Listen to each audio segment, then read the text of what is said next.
Hey, I'm TCG, and in this video I'll be helping you get started selling Pokemon cards on Cardmarket. The video isn't about making amazing amounts of money or helping you become the Jeff Bezos of selling Pokemon cards. It's more about just how to get started, what kind of cards to sell at the start, how to ship your cards, and a few other tips here and there. But without further ado, let's get right into it. Okay, first of all, we obviously have to go to cardmarket.com. Then on the front page, select sign up, input all your information here, then press sign up, and then you'll have the account, sign in, and request seller activation.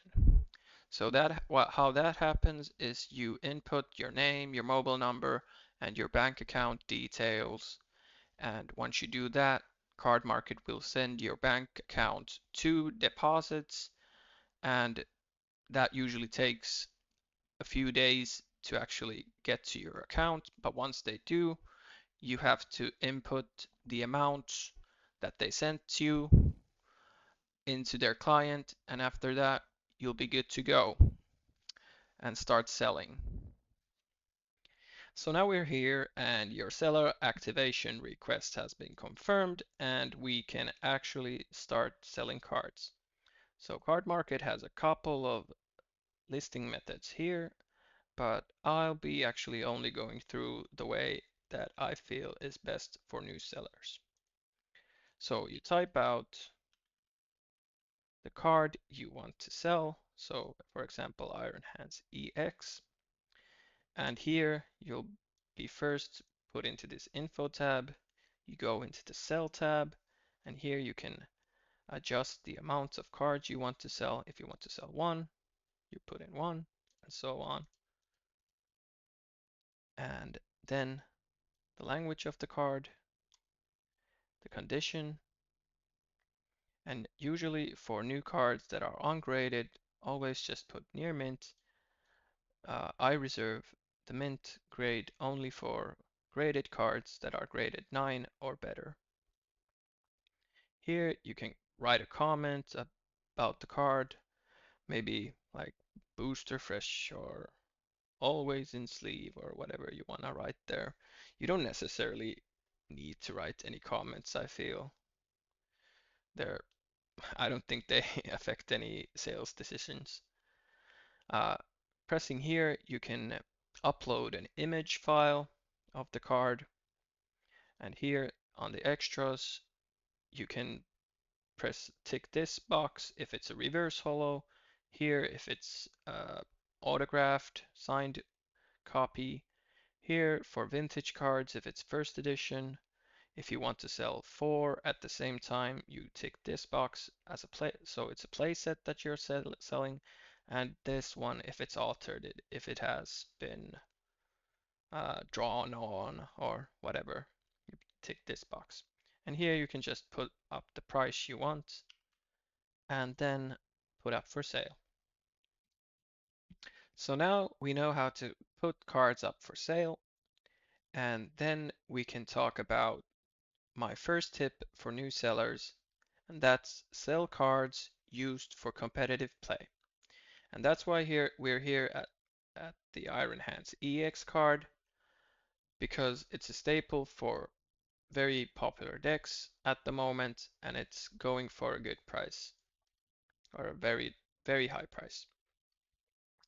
And if you were really paying attention, you could see just a couple of minutes ago, there was one put on sale for 10 euros by a buyer seller who only had one sale, and now it's gone.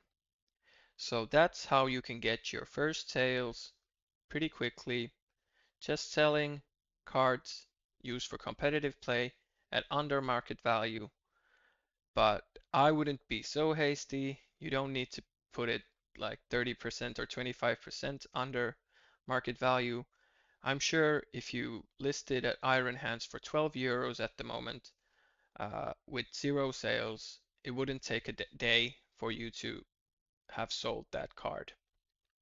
So another way you can find out what the best cards are to sell at the moment is going to the front page and here going to this best sellers section. So you can see that most of these cards are uh, just trainers, some EXs, but these are all used for competitive decks at the moment, and they sell very quickly. So let's go to Earthen Vessel as an example. So here you can see that the average price today is over 3 euros, and but you can also see that the cheapest playset or the cheapest with 4 available is going for 275. Now, if you have 0 sales and you want to get that first sale quickly, you can list a playset up for 250, 260, and those will sell very quickly in a day, probably. And this goes for all of the cards here, the Buddy Poffins, uh, the Counter Catchers, probably Monkey Dories, all these EXs, just like Iron Hands as well. Uh, so, so here I've listed most of the more popular cards used in competitive play at the moment.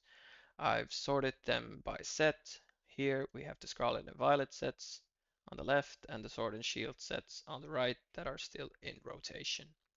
You can take a screenshot of this and go through your bulk cards and put these cards up for sale, whatever. But in general, these are the cards that you're gonna get your first sales from. And if you have most of these cards, if you have a lot of these cards for sale as play sets, you can probably get a better price for them as well. Just because the buyer will avoid extra shipping costs and buying from the same seller will make it more likely that they pay you a bit more for the actual cards.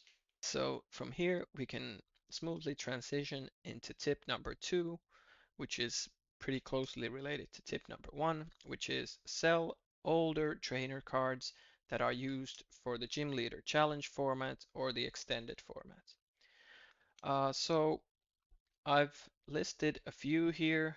There's a lot of these cards that are going for several euros. But here are some notable ones. We got the Floatstone, Silent Lab, Dimension Valley, Gabite from Dragons Exalted, and the Double Dragon Energy. All of these are going for pretty high prices. So if you have older bulk and you have these trainers just lying around, it's a very good idea to put them for sale. You get those first sales and you get some money on the side as well. Okay, so now we're on the basic Charizards page and we're here for my tip number 3, which is make a collage of the front and back of the card and upload that into Cardmarket. So Cardmarket only allows one photo per card uploaded. So what you'll mostly get is pictures like this where only the front is showing. But making a collage like this guy has made of the front and back really helps the buyer to make a decision to buy right then and there. They don't have to contact you for more pictures. They don't have to go through that hassle, which makes it, in my opinion at least, much more likely that they choose to buy your card. So the internet has a lot of these pages where you can make collages pretty easily. I'm at canva.com and yeah, you start a new project, you drag in your front and back pictures of the card and then you place them how you want. It's not really rocket science, you don't really need to be too precise. And then you go to the top right to the share button, press download again, and now the collage is downloaded and you can upload that to Cardmarket. So I didn't really like making each collage one by one. So I had GPT make me a program for collages. So I've already inserted the front image, back image, output folder, and the number of cards. And here, when I press here, I get a pop-up of the front of the cards, and I just select the area, press enter. Then I get the pop off the back of the cards, and like this, I can make collages quickly. They look like this, and they're just here waiting to be uploaded to Cardmarket. Okay, so let's move on to tip number 4, which is always ship securely. Uh, the most important thing for at least these first sales, but I'd say pretty much for all sales, is that you get good feedback so you can keep on selling. People will keep on buying from you. And with bad feedback, there's not going to be that many buyers anymore. So what I do, I have a little video here of me shipping some cards, just some Pokestop reverses, and you can see a bit of moisture on them. I just got out of the shower when I shipped these, so it's always great that there's moisture. Oh, whatever. It's probably not going to be a big deal. But yeah, I have them in penny sleeves. You can get 100 for €1, so I always send the cards in these penny sleeves. Then I put them in this is a document pouch that you can attach to parcels, but I use them as just protection for moisture. They're plastic, so moisture won't get in. There's moisture now inside, so that's great, but yeah, it's not gonna be a problem. Then I put a little bubble wrap on top just for a bit more protection because these aren't in top loaders. Then I get them into a tight little package so the cards don't move, put some tape on the bubble wrap, and this I feel is a pretty secure little package that won't get damaged during shipment.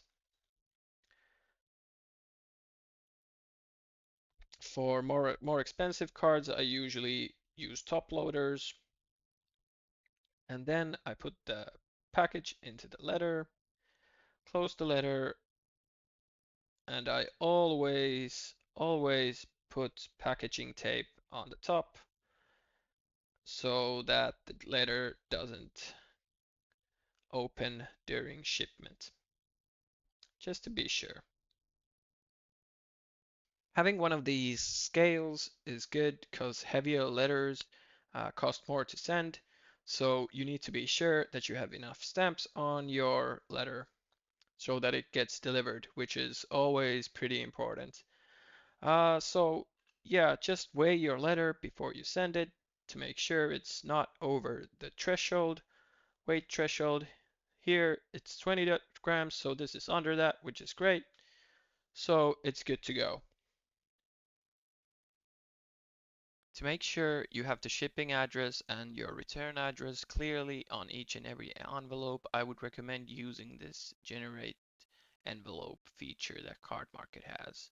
So here you choose the size of your envelope, then you generate it. Here's the document, you print it. Uh, Here on paper size, choose the size that you want. Uh, that my envelope size isn't in the presets here, so I choose custom.